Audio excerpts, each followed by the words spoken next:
ಮಂಡ್ಯದಲ್ಲಿ ಕೇಂದ್ರ ಸಚಿವ ಎಚ್.ಡಿ. ಕುಮಾರಸ್ವಾಮಿ ಅವರ ದಿಶಾ ಸಭೆಗೆ ಶಾಸಕರೇ ಗೈರಾಗಿದ್ದಾರೆ. ಮಂಡ್ಯ ಶಾಸಕ ರವಿಕುಮಾರ್ ಗಣಿಗ ಅವರನ್ನು ಬಿಟ್ಟರೆ ಬೇರೆ ಯಾವ ಶಾಸಕರು ಇರಲೇ ಇಲ್ಲ. ದಿಶಾ ಸಭೆ ನಡೀತಾ ಇತ್ತು. ದಿಶಾ ಸಭೆಗೆ ಇವತ್ತು ಆಹ್ವಾನ ಇತ್ತು. ಈ ಸಭೆಗೆ ಶಾಸಕರುಗಳು ಬರಬೇಕಿತ್ತು. ಆದರೆ ರವಿಕುಮಾರ್ ಗಣಿಗ ಬಿಟ್ಟರೆ ಮತ್ತೆ ಯಾರೂ ಇರಲೇ ಇಲ್ಲ.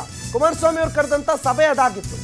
ಒಂದ್ ಕಡೆ ದಿಶಾ ಸಭೆ, ಇನ್ನೊಂದು ಕಡೆ CITU ಪ್ರತಿಭಟನೆ ಕೂಡ ನಡೀತಾ ಇತ್ತು. ಕಚೇರಿಯ ಒಳನುಗ್ಗೋದಕ್ಕೆ ಪ್ರತಿಭಟನಾಕಾರರು ಪ್ರಯತ್ನ ಮಾಡಿದ್ರು. ಮಂಡ್ಯ ಜಿಲ್ಲಾ ಪಂಚಾಯಿತಿಯ ಹೊರ ಆವರಣದಲ್ಲಿ ಹೈಡ್ರಾಮಾನೇ ಸೃಷ್ಟಿಯಾಯಿತು.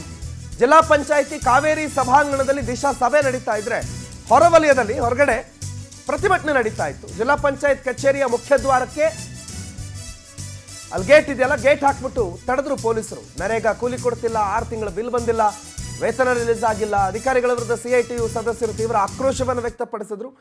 ಈ ಸಭೆಯಲ್ಲಿ ದಿಶಾ ಕಾರ್ಯಕ್ರಮದಲ್ಲಿ ರವಿಕುಮಾರ್ ಗಣಿಗ ಬಿಟ್ಟರೆ ಮತ್ತೆ ಯಾರೂ ಇರಲಿಲ್ಲ ಶಾಸಕರು.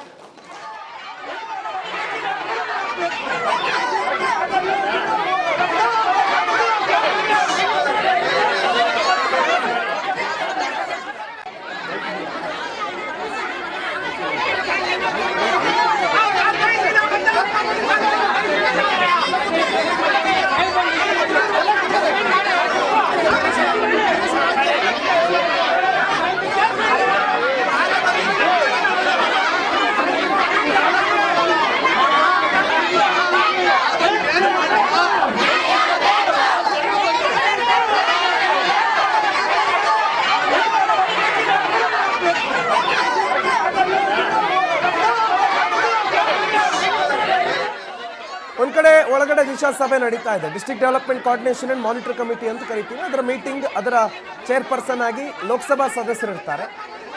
ಮಾನ್ಯ ಎಚ್.ಡಿ. ಕುಮಾರಸ್ವಾಮಿ ಅವರು ಇವತ್ತು ಚೇರ್ಪರ್ಸನ್ ಆಗಿ ಸಭೆ ಕರೆದಿದ್ರು. ಬಟ್ ಅದಕ್ಕೆ ಶಾಸಕರುಗಳು ಬರಬೇಕು. ಬಟ್ ಒಬ್ಬರೇ ಶಾಸಕರನ್ನು ಬಿಟ್ಟರೆ ಮತ್ತೆ ಯಾರು ಇರಲಿಲ್ಲ. ರವಿಕುಮಾರ್ ಗಣಿಗ ಒಬ್ಬರು ಬಂದಿದ್ರು. ಉಳಿದಂತೆ ಮಂಡ್ಯ ಜಿಲ್ಲೆ ಯಾವ ಶಾಸಕರು ಇರಲಿಲ್ಲ. ಇನ್ನೊಂದು ಕಡೆ ಹೊರಗಡೆ CITU ಪ್ರತಿಭಟನೆ ಮಾಡಿ ಒಳಗಡೆ ಮುತ್ತಿಗೆ ಹಾಕೋ ಪ್ರಯತ್ನ ಮಾಡ್ತಾರೆ. ಒಳಗಡೆ ಸಭಾಂಗಣಕ್ಕೆ ನುಗ್ಗೋ ಪ್ರಯತ್ನ ಮಾಡ್ತಾರೆ. ವೇತನ ಕೊಡ್ತಾ ಇಲ್ಲ, ಸಂಬಳ ಕೊಡ್ತಾ ಇಲ್ಲ, ಇವೆಲ್ಲ ಪ್ರತಿಭಟನೆಯ ಅಂಶಗಳಾಗಿದ್ವು. ಅವರು ಒಳಗಡೆ ನುಗ್ಗೋ ಪ್ರಯತ್ನ ಮಾಡ್ತಿದ್ದಂಗೆ ಜಿಲ್ಲಾ ಪಂಚಾಯತ್ ಕಚೇರಿಯ ಗೇಟ್ ಹೊರಗಡೆ ಹಾಕ್ತಾರೆ. ಆಮೇಲೆ ಒಳಗಡೆ ಕಾವೇರಿ ಭವನದಲ್ಲಿ ಸಭೆ ಮುಂದುವರಿಯುತ್ತೆ. ಸಭೆ ನಡೀತು, ಸಭೆ ಮುಗೀತು. ಬಟ್ ಸಭೆಯಾದ್ಯಂತ ಒಂದು ರೀತಿ ಹೈಡ್ರಾಮಾದ ಪರಿಸ್ಥಿತಿ ನಿರ್ಮಾಣ ಆಗಿತ್ತು.